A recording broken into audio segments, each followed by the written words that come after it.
And it seems like the same thing happening in the Asian markets.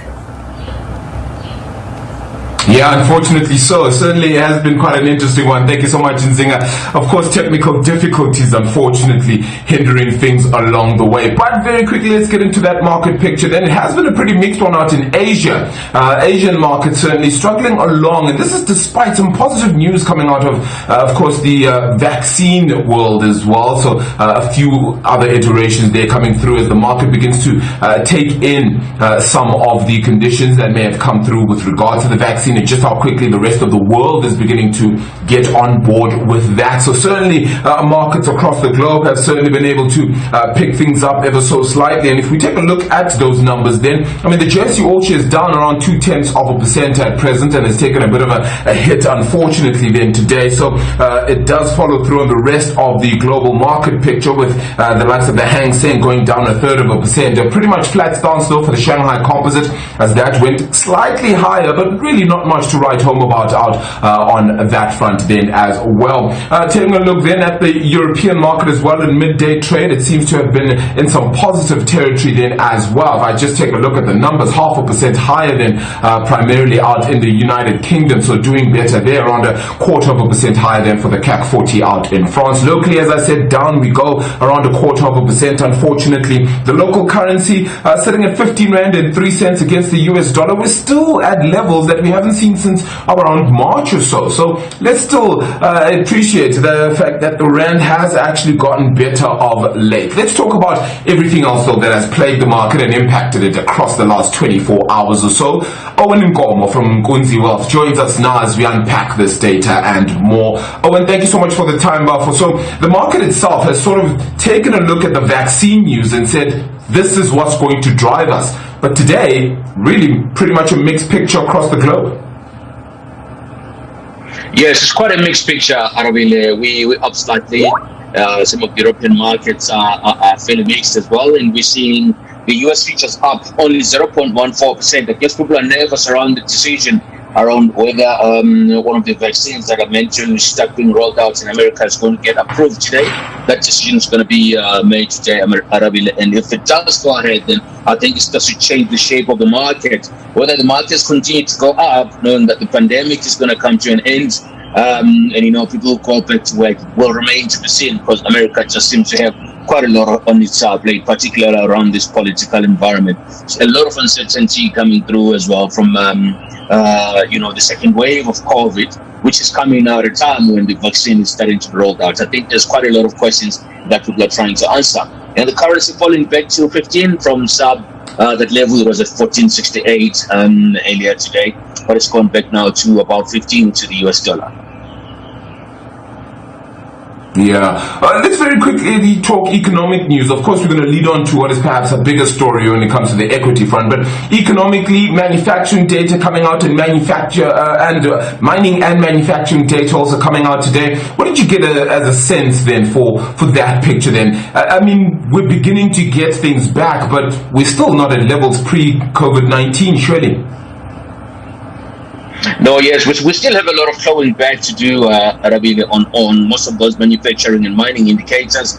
So today, manufacturing, mining, and coal production all out, fairly mixed. And I think that we need to give them out this sort of sectors quite a bit of time, because we're now going home. It's December, and people are going to come back in February. We need to see if there's going to be any extended working hours to recover the lost time during the peak of the COVID period. But we have seen that some of these numbers that came through, we're starting to look a little bit better. Business confidence came through early in the week. It's looking much better than expected. And, I think most of the surveys that are coming through are indicating that the wheels of the economy are starting to turn again. But unfortunately, it was, in my view, it's a little too late, given where we are in the year with the holidays looming. Yeah. All right. Let's get into that equity news story then. Sometimes these things happen, I suppose. Owen, you're getting a sense then right now that we may indeed have another Steinhoff on our hands, this time Delta Property. Let's explain exactly what happened here. No, it's one of those cases that where you think you're watching a soapy, particularly one very interesting soapy that's doing the rounds called Legacy.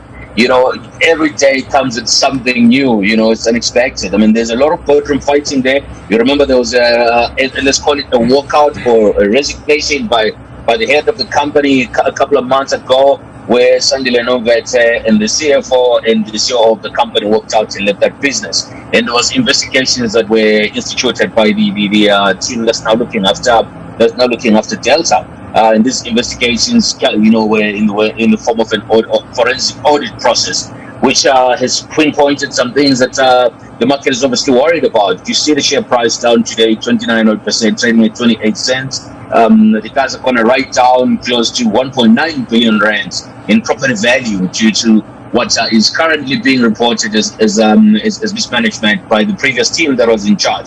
But we are yet to hear from the guys that are being accused of this mismanagement, and I do assume that it's the previous leadership of Delta, where there seems to be some irregularities with the contracts there that were issued, conflicts of interest possibly, and certainly, the reluctance of management to publish the results there reminds us once again of Steinhoff and a few other companies which started off by not wanting to publish their results. And they obviously have said that the results that have been produced for 2020 should not be relied upon anymore.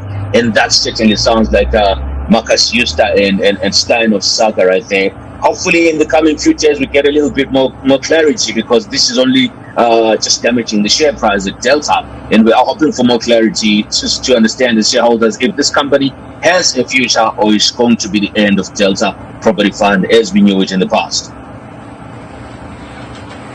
Look, the property funds are certainly not shooting the lights out in any stretch of the imagination anyway, and this is not going to help them any further either. Oh, and there's certainly a whole lot more for us to be able to unpack actually with this story. Unfortunately, though, we have run out of time, and hopefully we can unpack it a little bit more in great detail actually with yourself and get a sense of it and a little bit more. But thank you so much for joining us this afternoon. Owen Nkomo from Nkunzi Wealth and joining us to get into this market picture then today. As I said, we're down around 0.25% on the JSE. The rand hitting 15 rand against the US dollar, getting back then to levels we saw in around March or so, having dropped off to around 14 rand 90 odd against the US dollar. So certainly a better mark across the board there. That does bring us to an end then for me here in this lunchtime market sense picture. Thank you so much for joining us. We're back again then tomorrow to give you a sense of where exactly things are looking when it comes to the equity front and some other economic news as well. But from me, that's where the buck stops.